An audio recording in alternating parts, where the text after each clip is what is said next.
Guys, आज हम शुरू करने वाले हैं आपके प्रिज्म के लिए अपवर्तनांक का सूत्र, जो कि आपके प्रिज्म के चैप्टर में कह सकते हो एक यही डेरिवेशन है जो सबसे ज्यादा इम्पोर्टेंट है। पहले हम इसका चित्र समझते हैं और जो आपको चित्र समझ में आ गया तो मान के चलो आपकी डेरिवेशन समझ में आ जाएगी। ठीक है ना। देखिए, चित्र है आपका। आपने क्या किया है, एक प्रिज्म लिया है और प्रिज्म पर आपने एक श्वेत प्रकाश,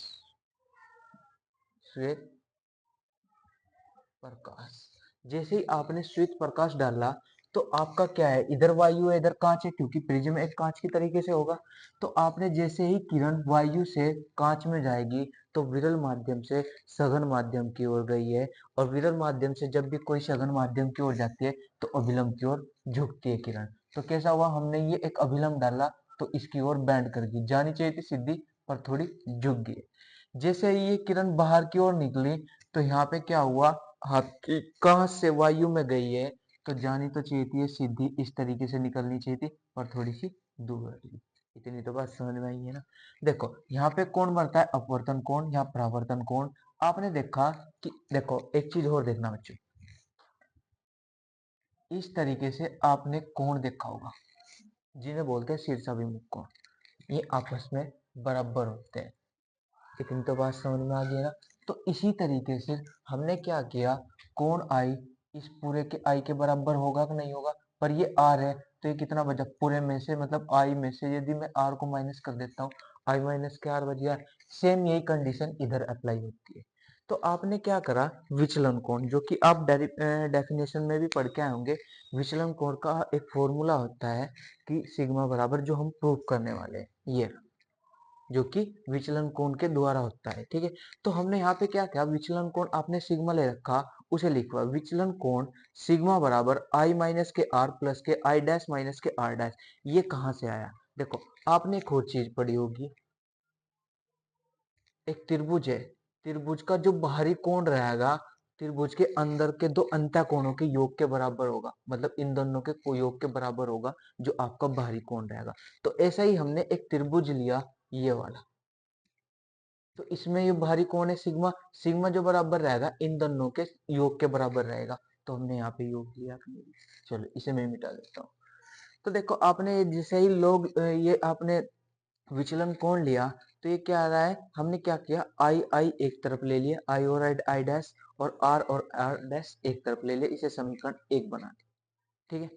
अब देखो यहाँ पे हमने क्या किया है, ये तो हमने विचलन कोण से करा था, पर यदि हम चतुर्भुज से देखें, चतुर्भुज का मतलब क्या है, ए क्यू ई आर में, ए क्यू ई आर में, तो आमने सामने के जो कोण होंगे आपके 180 होगा, उनका योग जो होगा आमने सामने के कोणों का जो योग होता है वो 180 होता है। तो हमने क्या किया, एक तो प्रिज्म कोण ले लिया ए और एक ई कोण ले लिया, इन दोनों का सम क्या कर लिया, 180 कर लिया कि नहीं कर लिया। ये तो बात सही समझ में आई होगी।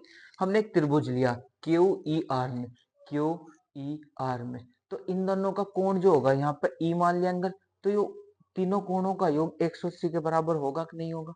ठीक है। तो ये भी 180 के बराबर है, ये भी 180 के बराबर है, तो ये आपस में भी बराबर होंगे, ये रख लिया हमने सर। ई से ई कट गया, यहाँ पर हमारा आया आर, आर डैश बराबर ए, इसे इक्वेशन थर्ड मान ली। जैसे ही हमने इक्वेशन थर्ड मानी तो हमने कहा अल्पतम विचलन की स्थिति में, अल्पतम विचलन की स्थिति में क्या है कि जो हमारा विचलन होगा बहुत कम होगा, तो सिग्मा सिग्मा एम के बराबर हो जाएगा, आर डैश आर के बराबर हो जाएगा, और आई डैश आई के बराबर हो जाएगा। तो जैसा ही हमने बराबर रखा, हमने क्या किया, समीकरण जो हमारे पास थर्ड थी इसमें जैसा ही हमने आर डैश की जगह आर रखा तो आर की वैल्यू निकल के आई हमारी ए अपॉन टू। इतनी बात समझ में तो आ गई ना आपकी। फिर यदि हमने इक्वेशन थर्ड से सोल्व कराए तो हमें इक्वेशन फर्स्ट को भी सोल्व करना पड़ेगा। लो सर, हमने आई प्लस के आई डैश की जगह हमने आई रख लिया माइनस के, यहाँ पे क्या लिख रहा था आपका आर प्लस के आर डैश, हमने पहले यहाँ देख लिया था आर प्लस के आर डैश बराबर ए होता है, हमने इससे ए रख लिया। तो जैसे हमने इन दोनों को सम करा 2i आ गया, 2i से हमें यहाँ से निकालना है, यहाँ से r की वैल्यू निकाल ली तो यहाँ से i की वैल्यू निकाल लेंगे, i की वैल्यू आ गई हमारी सिग्मा m प्लस के a अपॉन 2। क्यों, क्योंकि हमें i और r इसलिए चाहिए क्योंकि हमें बाद में लगाना है स्नेल का नियम। स्नेल का नियम क्या कहता है, n बराबर sine i upon sine r। i की वैल्यू आप उठा के यहाँ पे रख दो, r की वैल्यू उठा के यहाँ पे रख दो, आपका प्रिज्म का सूत्र बनता है। पर इसमें एक और आगे की कंडीशन देता है, यदि पतले प्रिज्म द्वारा विचलन हो। पतले प्रिज्म द्वारा विचलन होने का मतलब क्या है कि आपको ये ना पता लगे कि उसका लंब कर्ण आधार क्या चीज है। तो हमें क्या होगा, जो हमारा साइन सिग्मा एम प्लस के ए अपॉन टू है वो बराबर हो जाएगा सिग्मा एम ए प्लस के अपॉन टू, और जो साइन ए अपॉन टू है वो हो जाएगा ए अपॉन टू के बराबर। फिर उसी फॉर्मूले में रखो, सब चीज वैल्यू रखी, टू से टू काटा, यहाँ से ए बचा, ए की मल्टीप्लाई हमने एन में करी, यहाँ से हमसे निकालना सिग्मा एम की वैल्यू विचलन कोण की। तो लो जी, सिग्मा एम बराबर ए कॉमन ले लिया था, वहां से एन माइनस के वन, ए के फॉर्मूला पूछता है आपके प्रिज्म से रिलेटेड। कुछ बच्चे ऐसे हैं जो कोई इस आपको डेरिवेशन में बहुत ज्यादा कंफ्यूजन होता है बच्चों के, और बच्चे ये भी कहते हैं कि भैया हमारी ये डेरिवेशन समझ में नहीं आ रही। कुछ नहीं है बच्चे, क्योंकि आपको यदि आपने चित्र समझ लिया ना, तो आपके चित्र समझने का मतलब ये है कि आपकी डेरिवेशन आधी से समझ में आ ही गई है चित्र से। बस आपको क्या लेना है, एक बार तो विचलन कोण लेना है, एक चतुर्भुज लेना है, और दोनों इक्वेशन आपके विचलन कोण के लिए क्या करना है, सोल्व करनी है। आगे जो इक्वेशन बनी हुई है सिर्फ में सोल्व करनी है डेरिवेशन के तौर पे। आपका देखिए मैंने कितनी आसान तरीके से आपको समझाने की कोशिश करी, आपका प्रिज्म के लिए अपवर्तनांक का सूत्र। ठीक है, इसमें एक और है तरीका, यदि आप इसकी थ्योरी लिखना चाहो तो आप कैसे लिखोगे। माना कोई प्रिज्म, यहाँ से कह दो ए बी सी है, उस पे कोई आप श्वेत आवतित प्रकाश डलता है, जो कि विरल माध्यम से सघन माध्यम में जाता है, वह अभिलंब की ओर झुक जाता है। यदि वो एक पृष्ठ से टकराता है तो दूसरे पृष्ठ से टकराने के पश्चात वो अपवर्तित हो जाता है। जैसे अपवर्तित कहेंगे, यहाँ पे भी आपका बिंदु दे दिया, इन्हें अभिलंब की ओर पीछे को मिला, जो रेखा गई है हमारी, और जो अभिलंब है इन्हें आपस में मिला है। तो यहाँ पे बाहरी कोण जो प्राप्त होता है हमें सिग्मा प्राप्त होता है, और ये आपका क्या है, अपवर्तन कोण और आपतन कोण और अपवर्तन कोण। वहां पे हमने आई और आर दे दिया, और जैसे आई और आर दिया है तो ऊपरले वाले हमने क्या करा है, ये कोण पूरा आई के बराबर होगा तो आई माइनस के आर चले गए, ये कोण पता लग गया। ये आई है तो ये भी आई होगा पूरा, इस लाइन से इस लाइन तक ये आर डैश है तो ये आर डैश में, तो आर डैश घटा दिए तो आपका ये बचा। ठीक है, सिर्फ ये इतना सा लिख सकते हो कि इस तरीके से आर डैश हमने मानना है, ये चीज अपवर्तन कोण है, और उसे बना के लिख सकते हो।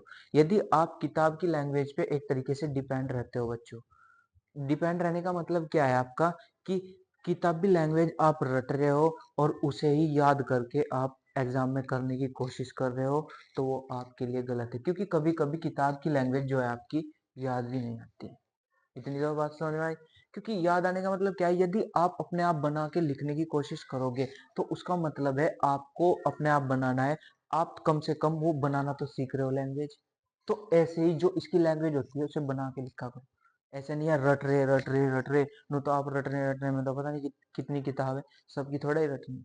अपने आप बनाने की कोशिश करो, और जो नीचे आपको डेरिवेशन दे रखी है वो मैंने आपको समझा दी है एक तरीके से।